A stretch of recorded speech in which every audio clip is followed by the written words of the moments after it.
عزیزی تلویزیۆنی کۆمەڵە لەگەڵتانین بۆ گەشتی هەواڵەکانی ڕۆژی سێشەممە ئێستاش سێردێڕی چەند تەواو. درێژەی هێرشەکانی ڕژیمی کۆماری ئیسلامی بۆ سەر حیزبەکانی ڕۆژهەڵاتی کوردستان، ئازادی کاتی وەهاب حسێنزادە بە دانانی بارمتەی قورس، سەپاندنی حکمی قورسی قەزایی بەسەر ڕەسوڵ یادیار، دەست بەسەرکرانی لاوێکی 16 ساڵی خەڵکی پارێزگای ئیلان و درێژەی هەڵمەتی سێشەمەکانی نابۆ سێدارە.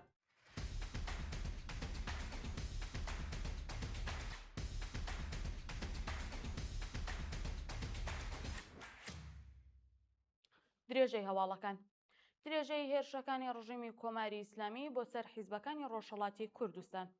ڕۆژی دووشەممە 18 جۆزەردانی 1405 هەتاوی ڕژیمی کۆماری ئیسلامی بۆ جارێکی دیکە بە درۆنی ئینتحاری کەمپی ئازادی کردا ئاماج. لەم هێرشەدا دوو درۆنی ڕژیمی کۆماری ئیسلامی ئاراستی کەمپی ئازادی کراوە و تا کاتی داڕشتنی ئەم هەواڵە زانیاریەکی ورد سەبارەت بە ئاستی زیانەکان و ژماری قوربانیەکان بڵاو نەکراوەتەوە. شایانی باسەکە کەمپی ئازادی شوێنی نیشتەجێبوونی بنەماڵەکانی حیزبی دیموکراتی کوردستانی ئێرانە و لە ماوەی مانگەکانی ڕابردوودا چەندین جار لەلایەن ڕژیمی کۆماری ئیسلامیەوە کراوەتە ئامانج. ئازادی کاتی وەهاب حسێنزادە بە دانانی بارمتەی قورس. ڕۆژی دووشەممە 18 جۆزەردانی 1405 هەتاوی وەهاب حسێنزادە هاوڵاتی خەڵکی شاری مەهاباد پاش نزیکەی 3 مانگ دەست بەسەرکران بە دانانی بارمتەی 10 ملیار تمەنی لە زیندانی مەهاباد ئازاد کرا. ناوبراو ڕێکەوتی 29 ڕەشەمەی ساڵی ڕابردوو بە هێرشی هێزەکانی ئیداری ئیتلاعات بۆ سەرماڵەکەی دەست بەسەر و ڕەوانەی گورتوورخانە ناوەندامنیەکان کرابوو. شایانی باسا کە لە ماوەی دەست بەسەرکرانیدا لە مافی پەیوەندی و چاوپێکەوتن لەگەڵ بنەماڵەکەی بێبەش و هەروە سەبارەت بە هۆکاری دەست بەسەرکران و ئەو تۆمەتانەی خراوەتە پاڵی زانیاریەک لەبەردەستدانیە. سەپاندنی حکمی قورسی قەزایی بەسەر ڕەسوڵ یادیار. بە پێی زانیاریە بڵاوکراوەکان دادگای ئینقلابی شاری بۆکان ڕەسوڵ یادیار هاوڵاتی خەڵکی گوندی گوێکتەپەی سەر بە ئەو شارە بە 9 ساڵ زیندانی و 2 ساڵ قەدەغە چوونە دەرەوە لە وڵات مەحکوم کردووە. بە پێی بڕیاری دادگا ناوبراو بە تۆمەتی ئەندامیەتی لە یەکێک لە حیزبە کوردیەکان بە 5 ساڵ زیندان و بە تۆمەتی تەبلیغ دژ بە ڕژیم بە 1 ساڵ زیندانی مەحکوم کراوە. هەروەها 3 ساڵی دیکەش بەسەر ناوبراو سەپێنراوە و کۆی گشتی حکومەکەی گەیشتۆتە 9 ساڵ زیندان. شایانی باسەکە ڕەسوڵ یادیار لە 25 سەرماوەزی 1404 هەتاوی لەلایەن هێزە ئەمنیەکانەوە دەست بەسەر و پاش مانگێک بەندکران لە سەرەتای مانگی جۆزەردان بە دانانی بارمتەی 6 ملیاردی تا کاتی کۆتایی هاتنی ڕەوەندی دادگاییەکەی ئازاد کرابوو. دەست بەسەرکرانی لاوێکی 16 ساڵی خەڵکی پارێزگای ئیلام. ڕۆژی دووشەممە 18 جۆزەردانی 1405 هەتاوی ئاروین حسەینی لاوێکی 16 ساڵی خەڵکی شاری سەراوڵە لە پارێزگای ئیلام لەلایەن هێزە ئەمنیەکانی ڕژیمی کۆماری ئیسلامیەوە دەست بەسەر و ڕەوانەی شوێنێکی نادیار کرا.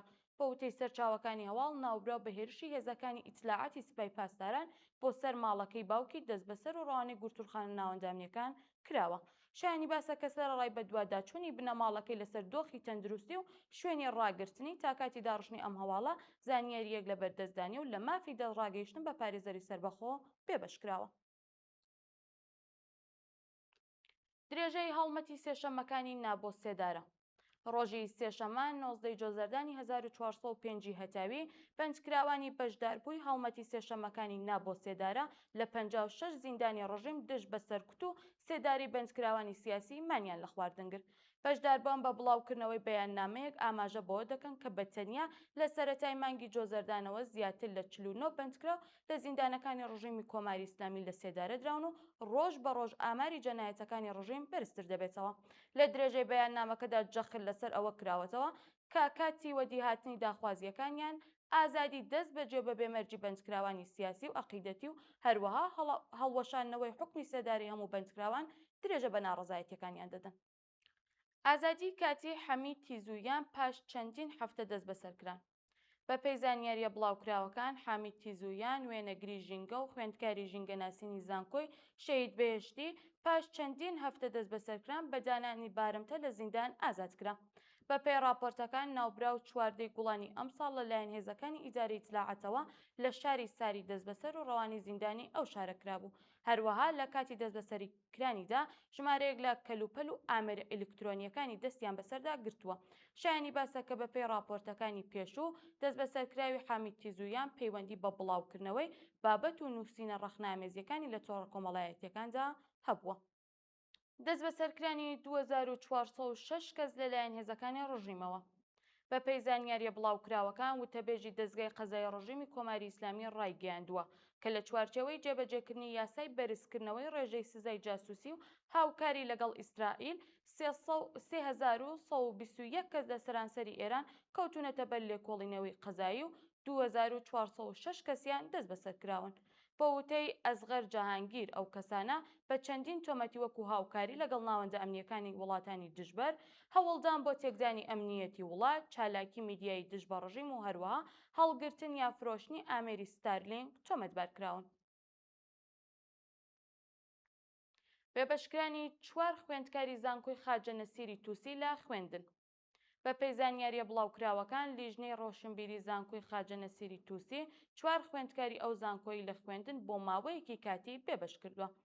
بەپێی راپۆرتەکان عەلی ڕەزا جەعفەری ئاسار، سەید محەممەد سەید عبودی و حسین محەممەدی هەر یەکێکیان بە 2 نیوەی ساڵی خوێندن بێبەشکراون و هەروەها ڕەزا ساڵحی بە 1 نیوەی ساڵی خوێندن سزادراوە.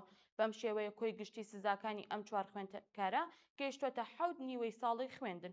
بەپێی زانیاریە بڵاوکراوەکان سەید محەممەد سەید عبودی خوێندکاری ساڵی 1401 بەشی ئەندازیاری کارەبا، عەلی ڕەزا جەعفەری ئاسار خوێندکاری ساڵی 1400 بەشی فیزیک، ڕەزا ساڵحی خوێندکاری ساڵی 1400 بەشی ئەندازیاری کۆمپیوتەر و حسین محەممەدی خوێندکاری ساڵی 1401 بەشی بیرکاری زانکۆی خاجە نەسیری تووسی.